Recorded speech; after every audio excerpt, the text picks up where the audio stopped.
Dios le bendiga, mis hermanos. En esta oportunidad vamos a tocar o a hablar acerca de un tema muy importante que corresponde a la semana número 5 de este plan de lectura que hemos estado desarrollando. Y es un tema muy importante para nosotros como cristianos porque llama, nos llama a, a vivir una vida, o a observar, mejor dicho, una serie de normas y requisitos que el Señor nos exige para nuestra vida cristiana. En lo que toca a el hecho de dar testimonio, al hecho de llevar el mensaje, al hecho de la posición que tenemos que tomar en ciertas áreas de nuestra vida.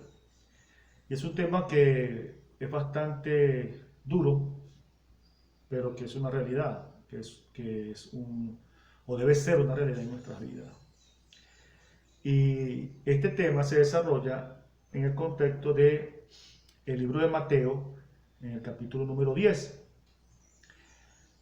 con motivo de un encargo que hace el Señor a sus discípulos. Y en base a este encargo que Él les hace, Él les da una serie de instrucciones y una serie de normas que tienen que regir la vida de ellos y que tienen que regir la vida de nosotros como cristianos al momento en que tomamos la decisión de seguirle a Él y de ser su discípulo. Tenemos una responsabilidad que ejecutar, que Él la dejó instaurada. Y que aquí, en cuanto a sus discípulos, en cuanto a la forma como Él se los orienta a ellos, nos enseña claramente a nosotros cómo debemos entonces llevar esta comisión que Él nos ha entregado a cada uno de nosotros. Vemos que Mateo 10, del versículo 5 al 7 dice: a estos dos envió Jesús y les dio instrucciones diciendo: por caminos de gentiles no vayáis y en ciudades samaritanas no entréis, sino id antes a las ovejas perdidas de la casa de Israel. Y yendo predicad, diciendo: el reino de los cielos se ha acercado. Vemos a Jesús siendo muy específico con sus discípulos, encargándoles que vayan a llevar el mensaje a la casa de Israel. ¿Qué significaba esto? Que ellos fueran exclusivamente, primero, a todos los judíos, a todos los israelitas, llevándoles este nuevo mensaje, o este nuevo mensaje no, el mensaje de la cruz, el mensaje del evangelio, que era algo que ellos estaban esperando por mucho tiempo, esa buena nueva, ese evangelio que apareciera, y llegó con Jesús. Y entonces Él envía a sus discípulos, Él los selecciona y les da la orden específica de que primero vayan y lleven ese mensaje al pueblo de Israel. Ellos no debían ir con más nadie, ¿verdad? Por eso les dice: no vayan por camino de samaritanos ni de gentiles, exclusivamente a la casa de Israel. Ellos debían oír ese mensaje primero. Ahora, este encargo que Jesús les estaba haciendo a sus discípulos no era cualquier cosa y no era algo que iba a ser fácil para ellos. Y por esto Jesús les advierte. Y vemos que en el mismo capítulo 10, el versículo 16 al 18, dice: he aquí yo os envío como ovejas en medio de lobos. Sed pues prudentes como serpientes y sencillos como palomas. Y guardaos de los hombres, porque os entregarán a los concilios y en sus sinagogas os azotarán. Y aún ante gobernadores y reyes seréis llevados por causa de mí para testimonio a ellos y a los gentiles. Vemos que no era cualquier cosa lo que estos hermanos, estos hombres iban a enfrentar. Vemos que este encargo de Jesús a sus discípulos de llevar ese mensaje no iba a ser una tarea fácil. Ellos debían estar atentos y tener un espíritu humilde. Debían tener cuidado de los que los rodeaban, porque ellos mismos los entregarían a las autoridades. Recordemos que el sitio donde ellos estaban, o mejor dicho, el momento histórico, para ser más específico, en que ellos estaban, era bastante complejo para ellos, para la fe, ¿verdad? ¿Por qué? Porque ellos estaban en la región de Palestina, la región de Judea, toda esa región, ellos lo ocupaban. Y ellos en esos momentos estaban ocupados por un imperio, que era el imperio romano, con sus leyes, con sus normas. Y a pesar de que ellos lo respetaban, lo que en cuanto a religión ellos tenían, había un detalle muy interesante, muy importante y determinante en las relaciones entre ellos y el imperio. Era que el César era o se consideraba Dios. A él se le debía un respeto, un honor, un reconocimiento que solamente los cristianos podían darle a Jesús o a Dios. Ese trato hacia Dios no podía ser compartido por un cristiano hacia el César, era imposible, era negar a Dios.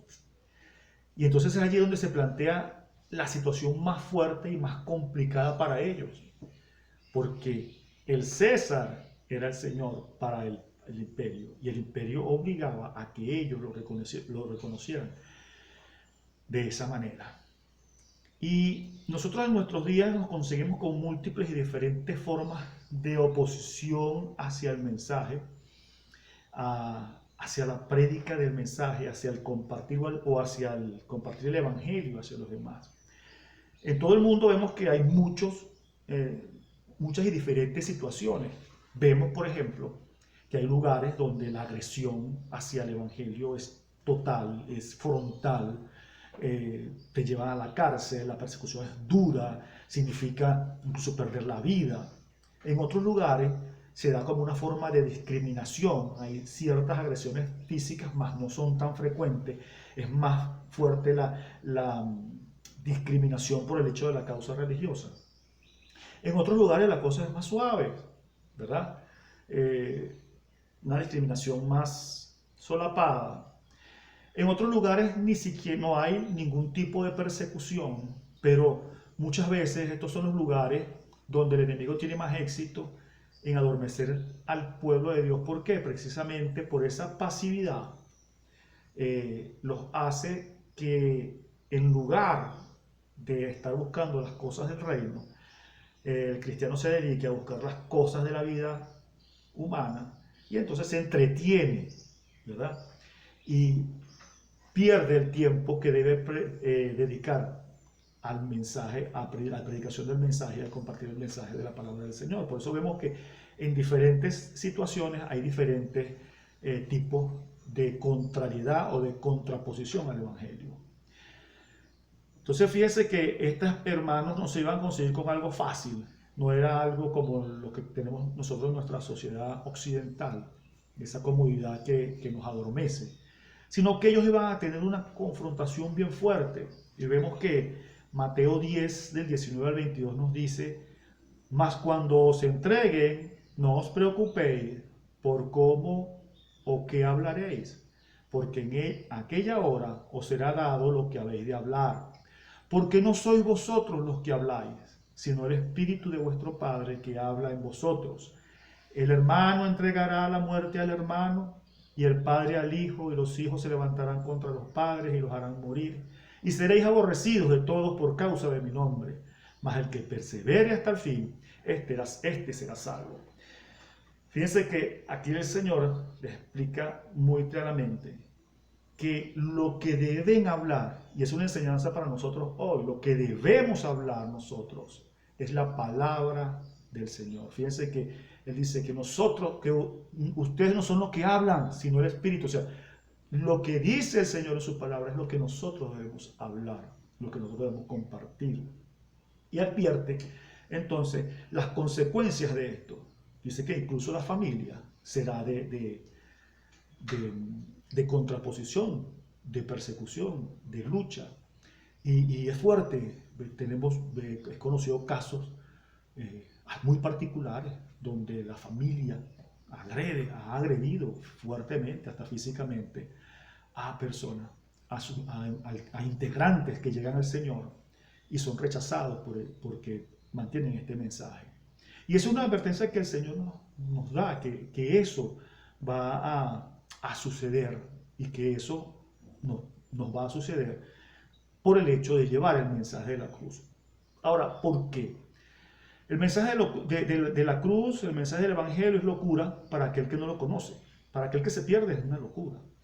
Es un mensaje que deja expuesta la corrupción, la maldad, el pecado. Es un mensaje que trae a luz todo lo malo del hombre. Y eso no le agrada al mundo, que lo dejen expuesto. Porque el hombre en la sociedad que aparenta y se cubre con una capa de moralidad, de bien, de yo hago las cosas bien, o yo no le deseo una mal a nadie. Pero resulta que cuando el evangelio verdadero llega, descubre, porque la palabra del Señor es como una espada que traspasa, que llega hasta lo profundo de los tuétanos, hasta el profundo del corazón y expone la maldad que está dentro del hombre. Y a eso el hombre, a la sociedad del hombre no le gusta. Por eso rechazan este evangelio. Por eso rechazan cuando se les predica el evangelio real, el evangelio bíblico, ese que le dice que están podridos, que están condenados a pecado, que van a ir a un infierno, que es la realidad. A eso no le gusta al hombre. Y entonces por eso el Señor les advertía a sus discípulos que iban a tener persecución. Estos familiares que él dice que le iban a hacer todas estas cosas, sabemos que todos ellos tenían una religión. Este mensaje iba en contraposición de esa religión porque exponía realmente lo que el Mesías venía a decir. Quizás muchos de ellos tenían familiares que estaban a favor del imperio y reconocían al César como Dios o como supremo, y esto se da en el caso más que todo de los gentiles. Entonces eso iba a traer ese tipo de consecuencias. Y también en la actualidad, en el mundo entero, a los cristianos les trae estas consecuencias, a unos en mayor grado que a otros, ya como lo mencioné, ¿verdad? Hay algunos países donde hasta la vida está en peligro, y otros países como los nuestros, donde es la reputación, donde es el que dirán, donde es el que, ay, este es un anticuado, este es un religioso, este es un fanático, ese tipo de comentarios que a veces surten efecto en algunas personas. Entonces, se nos plantea ahora el siguiente punto. ¿A quién debemos agradar? Tenemos una responsabilidad, hay una disyuntiva, hay una contraposición, ¿verdad? Tenemos un enfrentamiento con el enemigo. Ahora, nos debemos hacer la pregunta, ¿a quién debemos agradar? Mateo 10, 32 al 33 nos dice: a cualquiera pues que me confiese delante de los hombres, yo también le confesaré delante de mi Padre que está en los cielos. Y cualquiera que me niegue delante de los hombres, yo también le negaré delante de mi Padre que está en los cielos. Esta sentencia que encierra estos versículos es un principio muy importante que nosotros no debemos dejar pasar nunca por alto. Nosotros nos debemos exclusivamente al Señor. Y no debemos en ninguna manera avergonzarnos de quién es nuestro Señor y de quién, el que murió en la cruz por nosotros y nos dio esa salvación tan grande. Nadie sobre esta tierra ha recibido algo tan grande como lo que hemos recibido nosotros, que es la salvación del alma por la eternidad. Ese sacrificio que Jesús hizo en la cruz tuvo un valor enorme y nos ha sido entregado, se nos ha sido dado de pura gracia. Nosotros entonces nos debemos a ese Dios, a ese Señor, con todo el corazón. Y esto nosotros debemos mantenerlo delante de quien sea, ¿verdad? Nosotros debemos estar orgullosos de quién representamos, a ese Dios creador del cielo y de la tierra, a ese Dios poderoso que nos dio a su Hijo por ese amor tan grande que nos tiene.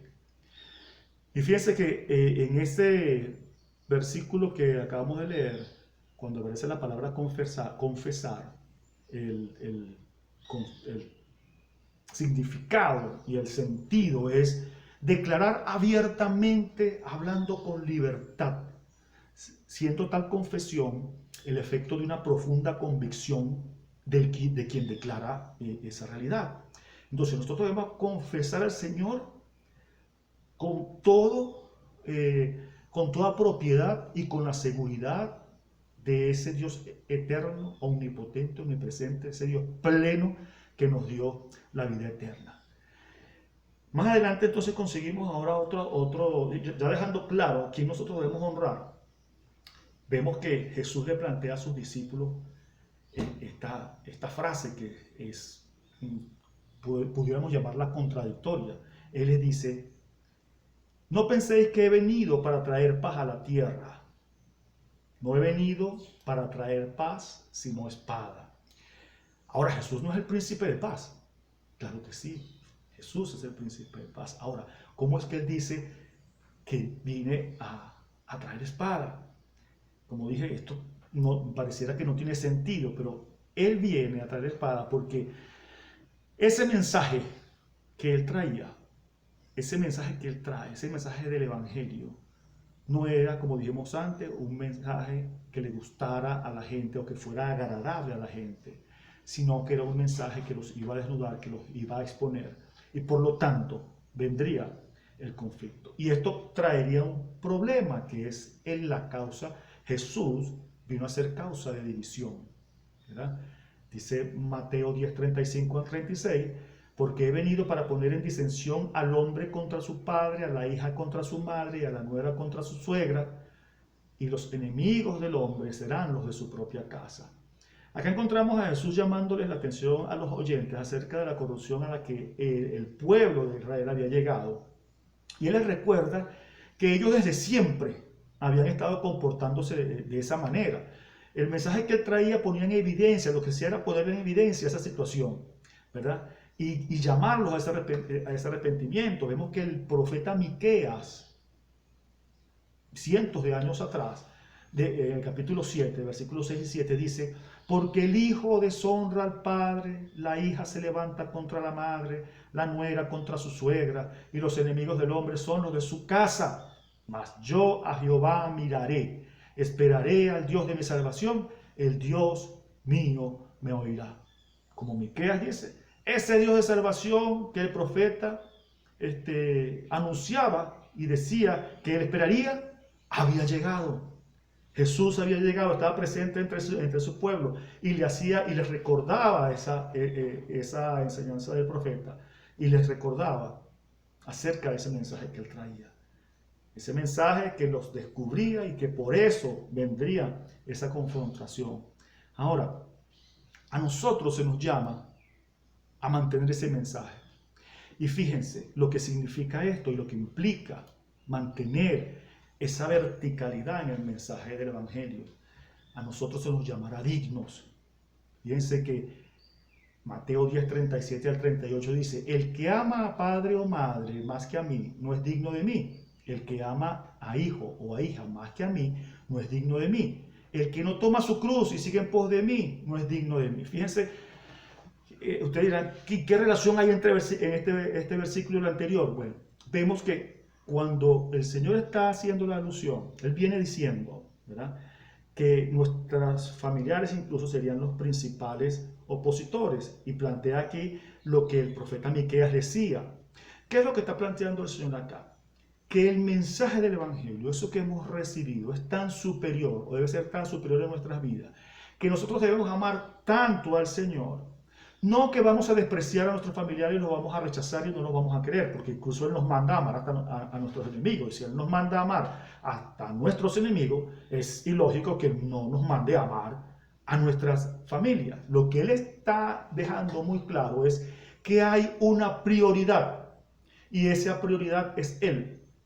Que no existe sobre esta tierra ningún motivo, ninguna razón, nada que sea más grande, que ocupe el lugar que Él debe ocupar en nuestros corazones. Es triste ver muchas veces en redes sociales más que todo en las redes sociales, escritos de personas que colocan las fotos de sus hijos, de su familia y dicen lo máximo, que esto es lo máximo en mi vida, lo más grande de mi vida, cuando ese lugar es del Señor. Sabemos que debemos amar a nuestros familiares y los amamos, es lógico, pero el amor hacia el Señor debe estar primero. Eso es lo que está pidiendo el Señor, eso es lo que está reclamando el Señor. Y por eso, y Él lo hace en este momento, porque todo lo que Él viene diciendo y todo lo que Él viene exponiendo, el compromiso que le está anunciando a sus discípulos cuando Él está encargando esta misión, y el compromiso que ellos deben tener para cumplirla en la cabalidad, como Él la está pidiendo, amerita que el Señor sea lo principal en nuestra vida. Si Dios no es lo principal en nuestra vida, nosotros no vamos a llevar adelante esa misión. ¿Por qué? Porque habrán otros intereses que se pondrán primero y dejaremos entonces al interés mayor de último. ¿Ve? Reflexionemos en eso. Él viene explicando muy claramente todas las cosas que pasarán, los problemas, el porqué, el porqué de esa situación de la confrontación familiar entre las personas que conocían al Señor, que eso venía desde Miqueas, imagínense, o de mucho atrás. Pero la razón fundamental entonces es esa, el establecimiento de la prioridad en nuestras vidas, que el Señor Jesús y ese Evangelio deben ser lo primero en nuestra vida. Y fíjense cómo Él lo coloca en esta perspectiva. Mateo 10:39 dice, el que haya su vida, la perderá. Y el que pierde su vida por causa de mí, la hallará. Cuando Él dice el que haya su vida, es el que hace su vida. El que en su vida logra todo lo que Él desea. Logra alcanzar sus metas, sus realizaciones. Logra alcanzar sus sueños. Ese es el que alcanza su vida, el que haya su vida. ¿Y qué dice el Señor de estas personas? Que el que logre eso, la perderá. Mas el que pierde su vida por causa de mí, la hallará. Cuando está hablándose de aquí de perder, el término que se utiliza es el término apolumi. Ese término no significa extensión, que se acabó algo, no. Es cuando se deteriora algo, cuando no hay un bienestar, cuando, por ejemplo, se rompió un odre. Ya no sirve. Entonces, cuando el Señor está hablando aquí del que pierde su vida, es el que pone a un lado las cosas que le interesan, las cosas humanas, sus alcances, sus metas, las pone a un lado y se dedica al Señor. Ese hallará la vida. Y vemos que el Señor es muy claro. Mateo 10:39. El que haya su vida. Muchas veces oímos a personas persiguiendo sueños, persiguiendo metas, deseando alcanzar logros y metas personales. Está bien, pero eso es lo que va a lograr. Eso es lo que va a tener. Vamos a hacer la referencia a Marcos 8:36 cuando dice, porque ¿qué aprovechará al hombre si ganara todo el mundo y perdiera su alma? El que pierde su vida por causa de mí, la hallará, dice el Señor. Entonces, cuando la persona se dedica a buscar sus logros, a cumplir sus metas y a alcanzar sus sueños, bien, solamente eso logrará. Pero recuerden la palabra, el que haya su vida, o sea, el que consiga todas esas cosas, la perderá. Mas el que pierde su vida, o sea, el que desecha todas esas cosas personales por causa de Jesús, por causa del Evangelio, este hallará la vida. Vemos que no es una cosa fácil. Vemos que no es una decisión que sea frívola. No, el Evangelio es algo serio, hermano. Seguir a Jesús no es algo de domingos, hermanos. Seguir a Jesús es la vida. Es 24/7. No somos cristianos nada más el domingo cuando vamos a la iglesia. No somos cristianos nada más cuando nos conseguimos con el hermano en la calle. No, es un compromiso de 24 horas al día porque es la vida entera la que estamos dispuestos a dar al Señor.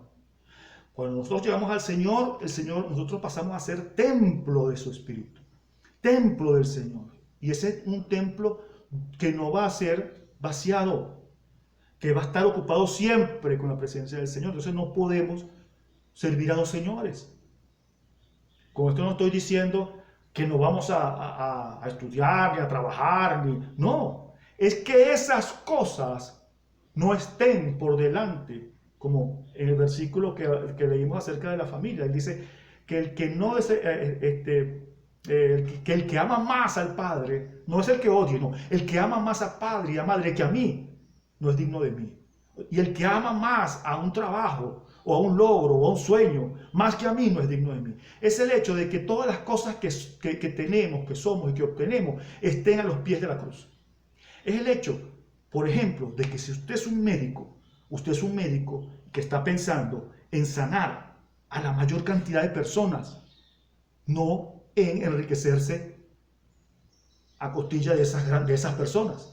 Que si usted es un ingeniero, usted está pensando en hacer las cosas correctamente para beneficiar a la mayor cantidad de gente y no para usted obtener beneficios suntuarios, lujosos, sino que con dignidad usted pueda tener sustento y abrigo. Ese es el tamaño del compromiso. El mundo nos pone otros parámetros. El mundo nos pone el parámetro del éxito, que el éxito es tener cosas incluso que no nos hacen falta, pero que son demostraciones del éxito. Y eso es lo que quiere el Señor para nosotros. Él quiere que nosotros alcancemos la vida. Y Él dice claramente, el que haya la vida, o sea, el que cumpla sus deseos, el que cumpla y viva para sí, va a perder su vida. Mas el que viva para mí, el que pierde su vida por causa de mí, eso es desechar todo lo que es del mundo y seguir a Cristo directamente, este la hallará. Entonces, ese es el llamado. Sabemos que no es muy agradable, pero es la verdad. No es muy agradable, pero es lo que hay que hacer, es lo que tenemos que hacer. Entonces, ese compromiso que el Señor nos llama es un compromiso completo. Ninguno que milita se enreda en los negocios de la vida. Eso lo dice la palabra.